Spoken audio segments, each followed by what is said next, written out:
मनोरमा दिवाळी अंक 2025 घालमेल या कथेचा उर्वरित भाग. म्हातारीनं बी सांडग्याच्या आमटीत भाकरी कुस्करू कुस्करू वरपली. उष्ट्या थाळ्या मंदीनं घासल्या, मांडणीत नेऊन ठेवल्या. निजायसाठी तिनं 3 घोंगड्या पसरल्या, तरी बी तात्याबाचा पत्ताच नव्हता. तसं म्हातारी आडवी झाली आणि घोरायला बी लागली. मंदी बी बोलता बोलता गुंगली. रात्रीचे 11 वाजून गेले होते. राधा अक्काचं काळीज लई धडधडायला लागलं होतं. अन्न काय पण पाणीसुद्धा प्यायचं तिला सुचेना. वाड्याचं दार कवर उघडं ठेवायचं म्हणून ती दारा लावायला उठली. दारातून पुन्हा वेशीवर नजर टाकली. वेशीवर नुसती कुत्री केकाटत होते. रात्रीचा टाईम असल्यानं राधा अक्का लई वेळ दारात थांबली नाही.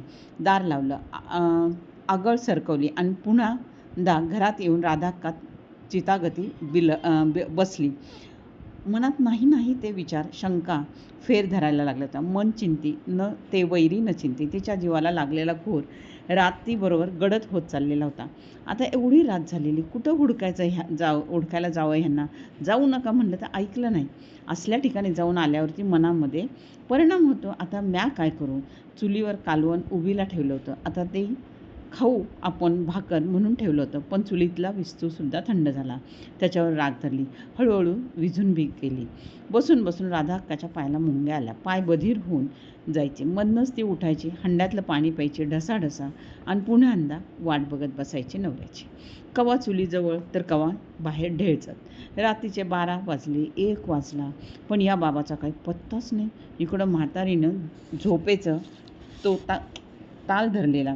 मंदी बी वळवळ करायची आणि पुन्हा घार घूर सुरू. राधा अक्काला रात जाता जाईना. कवा कवा पाल चुकचुक करायची, कवा रस्त्यावरती कुत्री ओरडायची. राधाबाई त्यांना शिवीसुद्धा हसडायची. आधीच माणूस कसल्या काळजीत पडलंय आणि रात्रीच्या शांत वातावरणात एखाद्या फटफटीचा आवाज आला की राधाबाईला वाटायचं आलं जणू कुणीतरी सोडवायला आल्यात वाटतं ह्यासनी.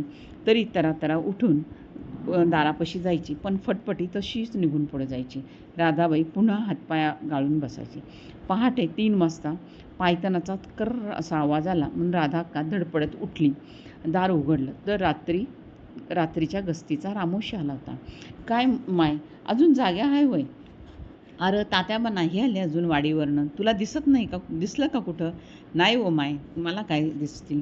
झोपा आता, येतील की दिस उगवता. वय म्हणत राधा अक्का घरात आली आणि पुन्हा खांबाला डोकं टेकून बसली. पहाटेला म्हातारीचा खोकण्याचा आवाज येऊ लागला. उठून अंथरुणात बसली. एरवी तिला म्हातारीचा राग यायचा, पण आता तिला त्या म्हातारीची सोबत वाटू लागली. लई पहाटच उठली ग आज? म्हातारीनं विचारलं. अहो, मी रातभर झोपलेच कवा. तुमचा लेक आलाच नाही की अजून? रात सारी गेली. राधा अक्का म्हणाली. येईल की दिस उगवल्यावर, म्हातारी पुटपुणी. राधाबाई गप्पच बसली. काय करावं, कुणाला विचारावं? तो गण्या आलाय का बघावं.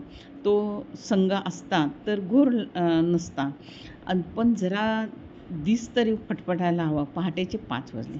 विठोबाच्या देवळाकडे माणस काकड आरती करायला चालली होती. रस्त्यावरती माणसांची चाहूल लागत होती. तिनं मंदीला उठवलं. उठ बाई, चल आपण ते गण्या आलाय का ते बघू, त्याच्या घरी जाऊ. आये, अजून अंधार आहे की ग? काय नाही होत, चल आता. ते कंदील उचल आणि चाल मुकाट्यानं पुढं. राधा अक्काच्या या बोलण्यावर मंदीनं कंदील उचलला आणि आईच्या बरोबर चालू लागली. पुढच्या आळीतच गण्याचं घर होतं. मायलेकींनी भराभरा चालून घर गाठलं. आता काय तो सोक्षमोक्ष लागेल. काल रात्रीच्या यायला पाहिजे होतं. राधा अक्कानं दार वाजवलं. 2-4 टाईम खडाखडा दार वाजवल्यावर कुठं म्हातारीच्या खोकल्याचा आवाज आला. म्हातारीनं कड्या कोंडे काढत दार उघडलं. अगं बाई राधा, तू एवढ्या रामपरी काय काम काढलंस ग? अवं गण्या आला की वाडीवरनं? आला की, कालच दुपारच्या टायमाला आलाय. आमचं धनी ते संगच गेलं होतं की हो, ते आलंच नाही की अजून. बिचारा गण्या कसा काय आला? ते घरात कुठं आहे? काल आला, ते भाकर बांधून गेला, रानात लगवलं. तसं काय बी बोलला नाही. अरे देवा, म्हणत राधा अक्का मुकाट्यानं निघाली. गण्याची म्हातारी पुटपुटली. आता आली का घडघडीची वाटणी? दिस असले आहेत, येऊ नये ते मनात येते. राधा अक्का ते ऐकायला थांबलीच नाही. तिनं सरळ वावराची वाट धरली. आता तांबडं फुटायला लागलं होतं. पाखरं झाडावर गोंगाट करत होते. राधा अक्का आणि मंदी सपा चालत होते. ते या रस्त्यावरती तसं अजून माणूस दिसत नव्हतं. या दोघींच्याच पायाचा आवाज काय तो घोड्यांच्या टापावाने येत होता. आता रानात तरी घावले पाहिजेत. चल बाई, हाय ती का ते बघू, राधा का बोलली. आहे, रानात कशाला बसताल गं ते? आले तर घरी नाही का यायचे? मंदी बोलली. कवा तरी नीट बोलत जा की गं माय माझी. चल मुकाट्यानं. राधाक्का तिच्यावरच ओरडली. तशी मंदी मुकाट चालू लागली. बघता बघता वावर आलं. वावर मोकळंच होतं. रान नांगरून ठेवलं होतं. पावसाचा पत्त्याच नव्हता. समधीकडं मायलेकी फिरल्या. कुठंच काही तात्याबा दिसले नाहीत. बांधावरच्या लिंबावर तीनदा राधाक्कांनी पाहिलं. काही बरं वाईट तर झालं नाही ना याची खात्री करून घेतली. काही न बोलताच दोघींनी घराची वाट धरली. आता वाट दिसायला लागली. पायात पाय अटकायला लागला तरी सारी रात जागून काढलेली. पोटात अन्न नाही, डोळ्यासमोर अंधारी यायला लागली. आता ह्या माणसाचा तपास तरी कुठं करायचा या विचारानं राधाक्काचं काळीज धस करायला लागलं.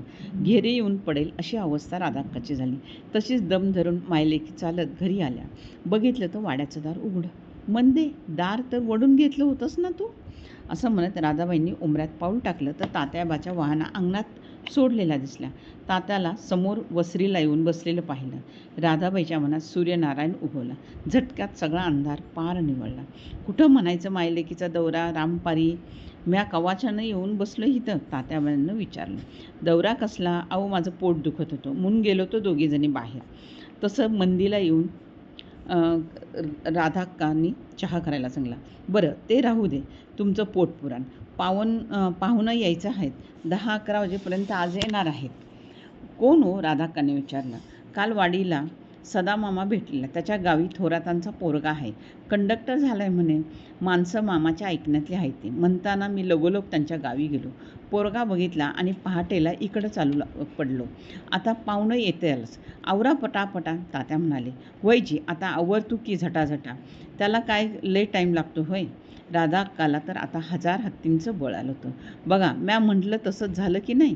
आला का नाही दिस उगवायच्या आत तात्या? म्हातारी बडबडली. होय, खरं आहे तुमचं. मीच येडी, राधाक्का म्हणाली. सारी रात उगाच एडी म्हणूनच काळजीचं डोंगर उचलत बसली. काय त्या जीवाची घालमेल झाली ती माझी मलाच माहीत. धन्यवाद. कथेच्या लेखिका आहेत प्रज्ञा कुलकर्णी.